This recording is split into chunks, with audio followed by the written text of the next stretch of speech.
The Denver Broncos could take a running back in the NFL draft, but they have several running backs on the roster that could get the job done for Sean Payton here in 2025. We'll debate and discuss here on today's episode, Locked On Broncos.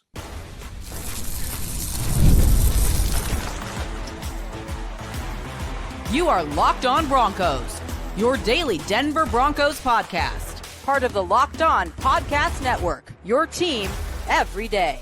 What's happening, Broncos Country? Welcome into another episode, Locked On Broncos, your daily Denver Broncos podcast, part of the Locked On Podcast Network, your team every day. Thanks to the everydayers out there in Broncos Country. Thanks for tuning in, making us your first listen, however you choose to do so, wherever you get your podcast. If you're not yet an everydayer, it's super easy to become one. All you have to do, hit that subscribe or that follow button down below so you never miss out on daily Broncos news, content, coverage, analysis, and more every single day, all year long. I'm Cody Roark, Broncos reporter for Mile High Sports. You can check out my written work over there, milehighsports.com. Joined as always by Sayre Bedinger, site expert over there, predominantlyorange.com, where you can check out his written work. And together we bring you a daily jam-packed, wax-smackety edition of the podcast. We appreciate you so much here, Broncos Country. And look, obviously the offseason continues on as we build up for the NFL draft. And there's a lot that we're going to discuss as it pertains to several positions here. We'll look at why the youth movement for the running back position could become the popular trend now going forward in the NFL. We'll also discuss which Broncos running back we think could be the odd man out inside of that room there, especially if they add in the NFL draft. But we're going to kick off today's episode of the show by highlighting which Broncos running back on the roster is best suited to be the guy for Sean Payton and the offense in 2025. And Sayre, right now as the Broncos prepare for the NFL draft, they have 4 running backs on the roster as is. And it's a youth movement. It's a bunch of young guys, and it's a bunch of guys that aren't necessarily proven, but do have potential. This could also be the path here for the Broncos going forward. It could be. And really, I think that plays a factor in why the team has not yet added a veteran to the roster in terms of the guys that are already on the team who have all gotten chances to play, right? And so as we ask this question, who's the Broncos running back that's best suited to be the guy in 2025? Cody, I want to start the bidding with Audric Estime, who I believe is that guy. I think that skill-wise, I think that in terms of what we know the team thinks of him, or at least has thought of him in the past, Estime seems to be the guy that you could reasonably say, hey, he could lead the team in carries this year.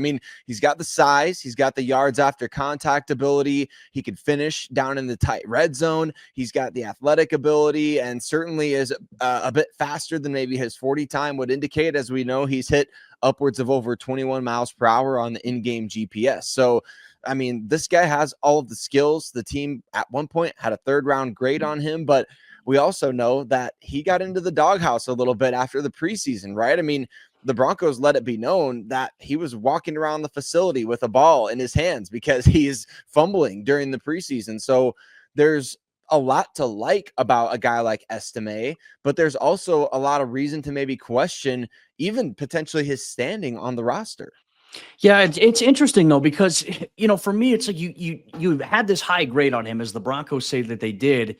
To me, the biggest mystery, and we till this day have not gotten an answer outside of the fact that Sean said after the game against Buffalo that we really liked what we saw from Badie coming back, obviously from the injury. That was his first action since the back injury in Week 4 against the New York Jets. But you benched Audric Estime for the playoff game. Like that's huge. Like I can't even imagine how Estime feels in that situation. But for me, I think it would be absolutely wild for the Broncos to give up on Estime. And I'm not saying that they are, but I'm saying if there's this idea that they're unsure about him, I think it's entirely too early to say, okay, hey, we don't know if we actually made the right decision with this guy. I loved what we've seen from Audric Estime. Of course, the biggest critique, the biggest issue that has been brought to the forefront about him is the fumbling issues we saw obviously in the preseason, early on the regular season. I think it was against Seattle Seahawks. He had one. I think he hurled the guy, fumbled the ball. Luckily, Adam Troutman fell on it, and then all of a sudden turned up on IR with an ankle sprain for 4 weeks. So I'm not sure. When you look at maybe the tea leaves and what's going on here, is like, all right, like, is that punishment? Like, was he being punished for what had happened in that regard? Like, yeah, if you send a strong message to the rookie, it's like, hey, hopefully he never makes it again. But that also adds a lot of pressure on Estime. But I'll tell you this, being in the locker room, when he came back off of IR, when he wasn't necessarily getting a lot of looks yet on the offensive side of the ball, we really saw that kind of transition period, really, with that Kansas City Chiefs game in Arrowhead, where it's like, wow, Audric Estime, like this guy, he's got the juice. He's got the, the splash that you want to see in between the tackles.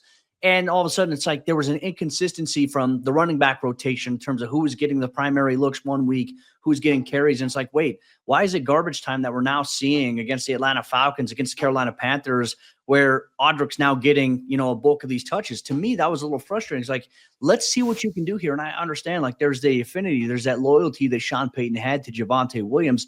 But last year, it didn't make sense for Javonte to be getting more looks than Audric was. And obviously, at the end of the season, that started to change up a little bit. So for me, I think Audric Estime is probably best suited right now to be that primary ball carrier here for the Broncos here in 2025. I don't think there's anything wrong with that. But Jaleel McLaughlin also might have a little bit of an argument to make as well, even though he's not as big as a guy like Estime is. Right. Jaleel obviously has maybe been the most trusted over the last 2 years from Sean Payton in terms of getting touches as both a runner and a receiver.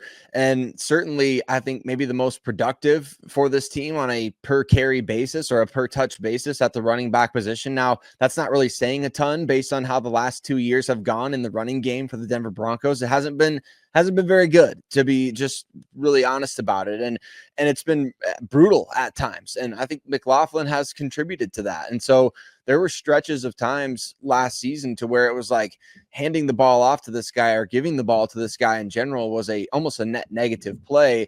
But then you had games like he had against the New Orleans Saints, or I think it was even the Atlanta Falcons game where kind of everybody was running well.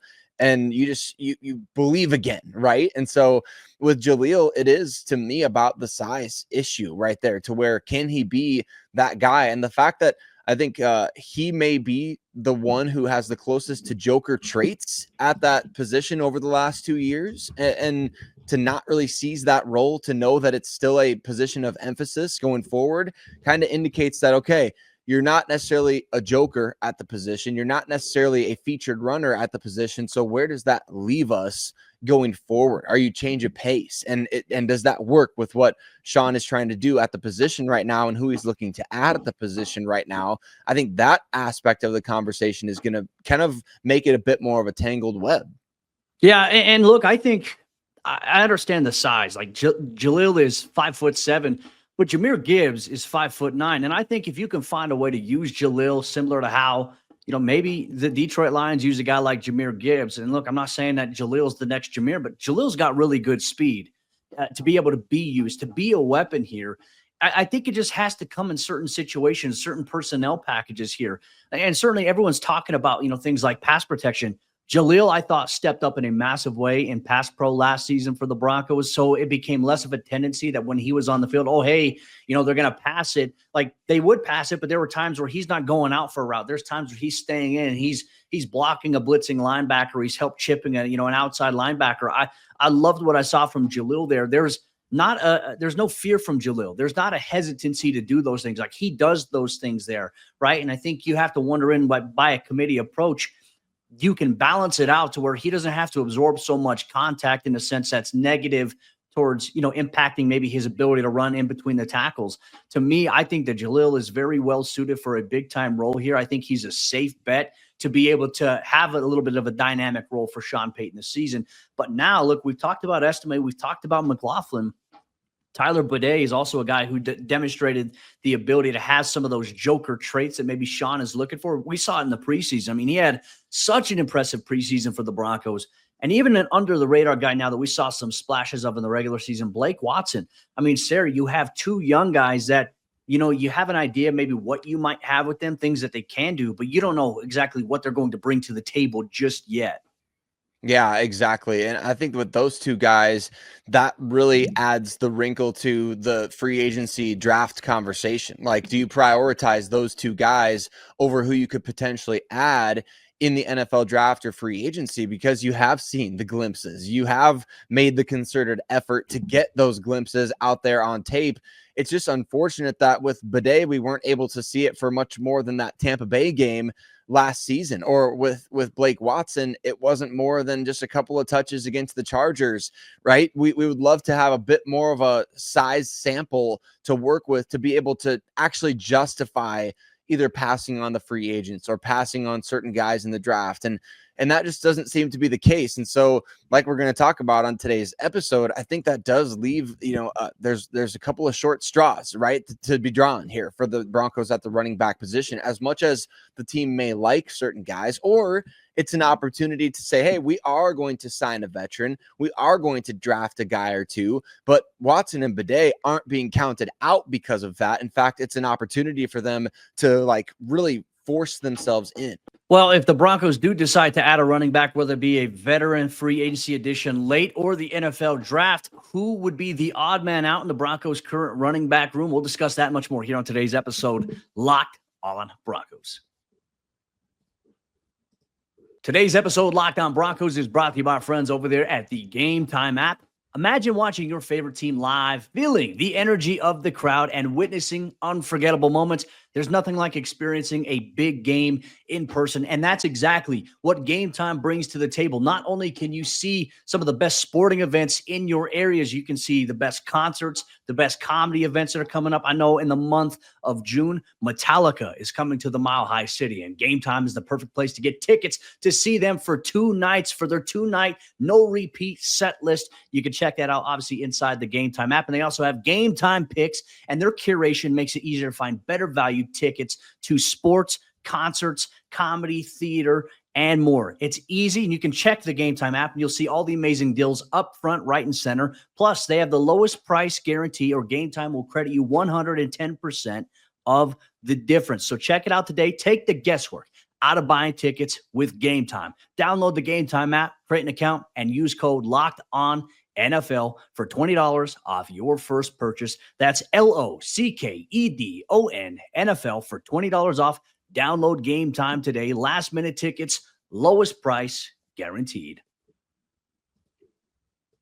It's probably a matter of when, not if, the Denver Broncos add to the running back position. So who's the odd man out? Or are there multiple odd men out at the position? We're going to break that down and discuss on today's episode, Locked on Broncos and Broncos Country, as we await the team adding running backs this offseason. I want to say thank you to all of you who tune in every single day, especially all of you who rock with us all throughout the offseason. And if you're not already doing that, go ahead, take a couple seconds, hit subscribe wherever you listen to podcasts, as well as on YouTube, and become an everydayer today. We appreciate you all so much. And Cody, we're going to have an episode at some point talking about running backs that this team is adding to the roster. So it may not be a matter of if they add at the running back position, but when, and who becomes the odd man out this offseason. Now, we talked about Estime and Jaleel McLaughlin maybe being the 2 leaders in the clubhouse right now to potentially be the running back 1 if that player is already on the roster. But when the Broncos add running backs, where do you want to start the discussion in terms of who could be the odd man out? Because right now, that's honestly a very difficult question to answer. Yeah, look, I don't think it's going to be with Estime or McLaughlin. I think those 2 guys will be on the roster in 2025 no matter what. I think really it's going to boil down to guys like Tyler Badie and also guys like Blake Watson. And look, I think this is where you have to have an honest, question. You're going to have to ask this here is, who of those 2 guys on the back end are the Broncos more than likely, willing to part over at this point? And to me, I love what Tyler Badie can bring to the table. And this is a guy who feels like he's been counted out several times. He felt like he should have made the 53-man roster initially in the preseason. But as you know, Sayre, when you're trying to assemble the best roster, you have to hope that some guys make it back to to be able to bring back to the practice squad, that they clear waivers when you make your initial roster cuts. And yeah, I mean, he had a chip on his shoulder in that regard here. But the Broncos, they wanted to try to keep, Blake Watson in the fray. They had some other guys, other positions they had to take care of. And so some guys do feel a little slighted by that. But as we saw, Tyler Badie's got some splash. He's got some spring to him. He suffered that scary injury in week 4 against the Jets. And obviously that held him out of action for a large portion of the season. Then towards the end of the year, he returns to practice, and all of a sudden he's active against the Buffalo Bills in the playoff game. To me, that was a little bit of a shock. I don't think none of us expected that to happen here for the Broncos, and that Estime would be the inactive. I didn't think we'd see that. So for me, if the Broncos add a veteran guy, look, people are still talking about J.K. Dobbins. People are also talking about, whether Denver adds in the NFL draft.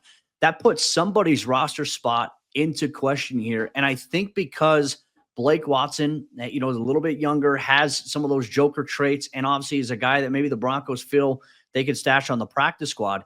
It could mean that like Tyler Badie faces a situation. Remember Seth Williams a few years ago from the Broncos? Like, he was on the practice squad, he's in the mix there, but then he didn't want to return because he's like, hey, I want to go play somewhere. I want to have a chance where I can go play. And I think he went to the Jacksonville Jaguars, if I'm not mistaken.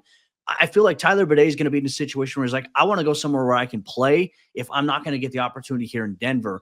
Obviously, he would love to play in Denver. He wants to be a featured guy here. But if that opportunity is not going to present itself in the Mile High City, I see Badie actually going elsewhere. Like if the Broncos waive him, in terms of like if they're building the roster or if he somehow makes it, I see them saying like, hey, like, do you want a chance to, go somewhere else? Like you have the opportunity to do that. I think Badie would in that situation if he had an opportunity to go elsewhere. I mean, maybe even one of these guys could be factored into a potential trade. We don't even know at this point. Like this is all just at this point of the off seasons. They're on the roster right now, but will they be when OTAs roll around, when training camp rolls around? Like what is that room going to look like? If there's any odd man out, I feel like it would be Badie, but it would more so be by his choice of saying, hey, I could come back on the practice squad, but I'm going to go elsewhere. Who of those two guys on the back end, or could it even be Jaleel or Audric Estime that you feel like could be the odd man out if Denver adds to this position? Well, I think I'll be interested to see what happens with whoever they draft. So if it's somebody like a Travion Henderson or RJ Harvey or somebody like that, who's clearly like the potential Joker type guy, I think that would reset the clock on even Jaleel McLaughlin at the position to say, hey, like we appreciate what you've done over the last 2 years, but we're going to get a fair evaluation and a fair look at everybody. I would think that even Badie and Watson could take his spot if that's the case. Now, if they bring in a more powerful back with, the guy who, more along the lines of what Javonte brings to the table in terms of that physicality, yards after contact, big size, not necessarily a joker in the passing game, right? Like a Quinshawn Judkins, who could still be a joker type guy. We don't know. Or Caleb Johnson, who could still be a joker type guy. But if that's the case, then I would say even Estime might be on the chopping block. And I just feel like I get the impression that the Broncos are not married to certain guys anymore, right? I mean, they let Javonte Williams go. It was a second-round pick by George Payton. And like you mentioned, somebody that Sean Payton made a concerted effort to get onto the field last year. And then you let go of Riley Dixon, even though he was pretty good as a punter over the course of his last 2 seasons in Denver. You let go of Lil Jordan Humphrey. You let go of all these other guys, even though you're kind of trying to get them back on one hand, like, hey, we'll make you an offer to come back. It's also like, we're not going to be upset if you leave. Like, we're going to let you leave if you want to. And so I kind of get the impression that that's the vibe, not necessarily with everybody, but at running back, I feel like Sean Payton has said, it's like a puzzle that you kind of you flip over and you mess up all the pieces again after an NFL season. Maybe he's looking at the running back position in a similar light to say, hey, we need to be better because our offensive line is grading out super well. They said that was one of the 2 best units on the team last year. If the offensive line is grading out well, then what the heck is going on with running backs? Because it shouldn't be that Badie comes in off the practice squad and all of a sudden just has the best game out of anybody pretty much all year. I mean, really, if you think about it, it's just been too long since the Broncos have had a back that can consistently do what they need to do. So I think anybody and everybody could be on the chopping block. And I think when you go into trying to build a roster, you have to maybe try to throw away some of these preconceived notions that you may have, right? If you're trying to build the best roster, it's like, all right, hey, where are our strengths? Where are our weaknesses? And are those weaknesses something that we can get over, when it comes to maybe a certain player having a different role here? And I think the idea for a guy like Estime, Sean Payton said, like a vision for him was, this is a guy who could be a 3-down back, but did we see him be a 3-down back as a rookie? No, not necessarily. So might they try to increase his workload here in training camp? To be honest with you, I think the running back position is probably going to be the most watched position battle of training camp here coming up in July. I think really that's it. I don't think there's really any other competition that everyone's like, oh, maybe inside linebacker between Sternad and Singleton and Drew Sanders and Lavelle Bailey. But running back seems to be the cream of the crop topic here for the Broncos going into the offseason, which I'll say, Sayre, I'll take that over, hey, who's going to be the quarterback? What's the quarterback competition at camp going to look like? What's cornerback going to look like here for the Broncos? I think they're in a pretty good spot. So I'm very curious to see how it all shapes out. And look, Broncos Country, we want to hear from you as well on today's show. If the Broncos do add a back in the draft or in NFL free agency, who in the current room might be the odd man out here for the Broncos? Make sure you let us know, however and wherever you're listening to Locked On Broncos. We're not done yet. Broncos Country still got a lot to break down on today's episode of the show. We're going to discuss why the youth movement for NFL teams at the running back position could be the way going forward, and the Broncos could be in a great position to succeed off of it. We'll break that down much more here on today's episode, Locked On Broncos.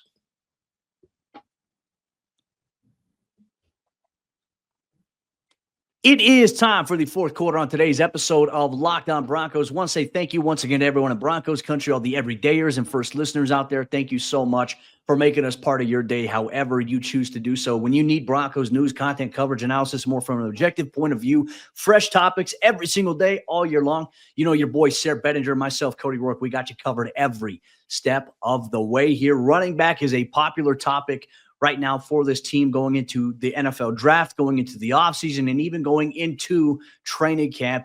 And look, the youth movement, I think, could be a very interesting appeal here for a lot of NFL teams around the entire course of the league because, Sayre, you look at what has happened to the running back position, the depreciation of that over the course of the last 3 or 4 or 5 years, it has changed. Now, the outliers, I think, in this situation we could talk about, Saquon Barkley being one of them, Derrick Henry being another. Really, when you look at the running back market, I mean, Aaron Jones obviously returned to his team, but my thought process here is this year there were a ton of veteran running backs available for free agency. We didn't see a strong run on them at all. It didn't seem like there was a lot of interest in the used car lot, as some of the guys like Daniel Jeremiah was saying. So for me, it wouldn't come as a shock to see NFL teams start to embrace this model of youth movement at the running back position. And you can make the argument this year's draft class has probably one of the best overall talent proportions. Like you look at from your number one running back, perceived number one running back, to maybe like the 8th or 9th running back here, you're going to get a very quality back in this year's draft regardless. So for me, the question is, could we see NFL teams start to embrace a youth movement here at the position where it's like, we're going to throw out the traditional line of thinking that, hey, you don't draft running backs in the first round. You focus on them in the later rounds. That could still be the case for some teams, but I think that the Broncos are a team to watch to say, hey, we don't care about that. As Sean Payton has said about the proverbial NFL train or the NFL bus, it's always moving. You got to know when to get off. I don't think that Sean Payton cares about that. If they identify a running back in this year's draft that they feel like can be game-changing to what they want to do offensively, I think that they do it. And I think that's going to be a popular thing that teams start to do over the next handful of years. Yeah, it's the circle of life when it comes to the NFL, because there was a time when, I think it was Mike Ditka traded like an entire draft for Ricky Williams, right? And so there's definitely scenarios in NFL history to where running back has been one of the most valuable positions. And then there was that dry spell where it's like, man, how many years has it been since a running back was picked in the first round again? So it's the circle of life as far as the NFL goes. And now that Saquon Barkley's got his big money contract, I think that circle is about complete again, where you will see teams emphasizing it. And you see players like Bucky Irving coming in and having such an impact on the Tampa Bay offense to where, man, you can't just say, well, Bucky Irving's going to be available again in the 4th round this year. Bucky Irving's grow on trees. It's like, no, the NFL evolves, and now teams are going to perceive these guys differently. Just like with Brock Bowers at the tight end position, he's probably going to help guys like Tyler Warren and Colston Loveland get drafted higher than they normally would, because teams are seeing, oh, wow, Sam Laporta, Brock Bowers, all these guys at tight end. It's like, we got to take these guys earlier because other teams are going to see the impact they're having, and they're not going to let them last in the NFL draft anymore. It's just the way things evolve and change over time. And we've seen certain teams like Detroit dipped their toes in this water with Jahmyr Gibbs, and they were heavily scorned and criticized and scolded for doing that because horrible position value in the NFL draft. And I mean, I don't think they're going to be too upset about having him on their team. So it's the biggest position of need for the Denver Broncos. And if that's not justifiable for your first round pick, Cody, I don't really know what is. I'm a big fan of going running back here in round one. And, I used to be of that line of thinking, right? I used to be the line of thinking 2 or 3 years ago. It's like running back in round one. What? I mean, you could get a veteran for a, more cost effective approach there that might be a little more proven. Today, I don't think it really matters anymore about that, because as we see, like with veteran tailbacks, sometimes that production dips off a little bit. And of course, there are stories where guys maybe leave a bad situation and then end up on a team that like, oh, wow, this is actually great for him. Like Saquon Barkley, great with the New York Giants, but also, I mean, even more elite with the Philadelphia Eagles. He left a bad situation to a great situation. I just think it's hard because the Broncos have done this. I mean, they went and they got Melvin Gordon as a guy that they felt like was going to come in and transform their run game here for the Broncos offense. And that, unfortunately, never worked out for what they were going for. So the veteran path there, and there's like, all right, hey, we got Javonte. Okay, let's see what Javonte can bring to the table. Javonte deals with the injury, and all of a sudden you have to rely on a veteran like Latavius Murray down the stretch, which wasn't a bad thing here. But the circumstances for where Denver is at right now, a veteran guy doesn't make sense. Like to me, I thought if there was one guy that was going to probably make the most sense in terms of free agency, I felt like would have been a guy like Najee Harris, who's now with the Los Angeles Chargers. I still think maybe even J.K. Dobbins could help out. But at this point, Sarah, as late as we are here building up towards the NFL draft, I don't want to add J.K. Dobbins. That means that, it's going to change your approach to this year's draft. Whereas I would rather the Broncos go out there and be aggressive and maybe trying to get an Omari and Hampton out of UNC. Can they get a guy like that who can be a 3-down back, who is explosive, who can catch out of the backfield for you? Like that to me is where I think the Broncos have a good opportunity to kind of shun the narrative of, hey, positional value, take the best player available. It's like, hey, we believe the best player available is at a position of need for us. We don't necessarily need to go tight end in round number 1. We believe we can get a quality guy in rounds 2, 3, or 4. Running back is where the juice is. That's where that secret sauce is that George and Sean Payton were talking about at the NFL Combine. And I think that's where they're going to find that this offseason. To me, I'm all in on running back. I'm all in on the youth movement. Denver's already got a room full of young backs. Continue with that trend there. And look, if I had to plead one thing here for Sean Payton, let these guys make mistakes. You have to. I understand that you don't want guys, your margin for error is very small at this point, right? But you can't just create this fear amongst your players that, hey, I can't make a mistake, because this is a game where mistakes happen all the time. You don't want to shoot your young guys' confidence down. So for me, let them take their bumps and bruises along the way. If you're going to embrace the youth movement, you have to live with that, right? There's a saying, from the Equalizer, my man Denzel Washington, when you pray for rain, you got to deal with the mud too. And that's going to be applicable here to the running back situation in 2025. Which I think will be a very interesting change of pace from last year, where it kind of felt like maybe early on in the season there was a bit of a distrust for some of the young guys, and it didn't go towards everybody, right? I mean, obviously Bo Nix was the starter from week 1, and Devon Vele was heavily involved in the week 1 game plan, but at the same time, felt like there might have been a bit of distrust for guys like Troy Franklin, Audric Estime, and I know that Sean Payton says that confidence is bred from demonstrated ability, but the thing that the team has been preaching lately of throwing these guys to the wolves, essentially, it almost seems slightly selective, doesn't it? Because I mean, Riley Moss was the day 1 starter at outside corner. We hadn't seen him play his entire rookie season. And Troy Franklin, struggles with drops throughout training camp, and we barely see him in the first handful of weeks. And then, he gets an opportunity, disappears for a little bit, gets an opportunity, disappears for a little bit. So I don't know, maybe I'm perceiving that incorrectly there, but it does feel like it would require a shift to like, we're going to just fully trust this guy from week 1 and let him take his lumps, let him play in the mud a little bit, because we're sending him out in the rain. So we got to expect that he's going to slip a little bit in the mud, like you said, Cody, and not just, hey, at the first sign of adversity, at the first fumble this guy has, we're going to, call him out publicly. We're going to bench him. We're going to say that he's walking around the facility holding a football. And I know that stuff it can be lighthearted and it's justified, right? But at the same time, it might require a bit of a mindset shift, because whoever is that guy at running back is going to have a ton of pressure on him as a rookie. Yeah, and look, why can't the Broncos approach this with the same mindset they had with Bo Nix when, his first couple weeks as a rookie, he struggled. Like, you have to have that same approach with your young guys on the team. It's part of growing, right? And you develop this callousness like, hey, you know what? I didn't have a good game my first game as a rookie, but what can I do in game 2? How can I continue to grow? The Broncos should have that same approach or that same level of patience here at running back that they did with quarterback last year. And if they do, I think it'll pay off here for them this upcoming season. And Broncos Country want to hear from you. Should the Broncos fully embrace the youth movement at the running back position? Make sure you send in your responses however you're listening to today's episode of Locked On Broncos. With that said, that'll wrap up today's episode show. Broncos Country, we appreciate you as always. For all you everydayers out there, we're going to take a look on tomorrow's installment of the show. We're going to take a look at the Broncos defense. Should they add to the cornerback position? What does that room look like currently as is? There's a lot of discussion to be had on that. You'll get all that and much more on tomorrow's episode. Locked On Broncos. We'll see you then.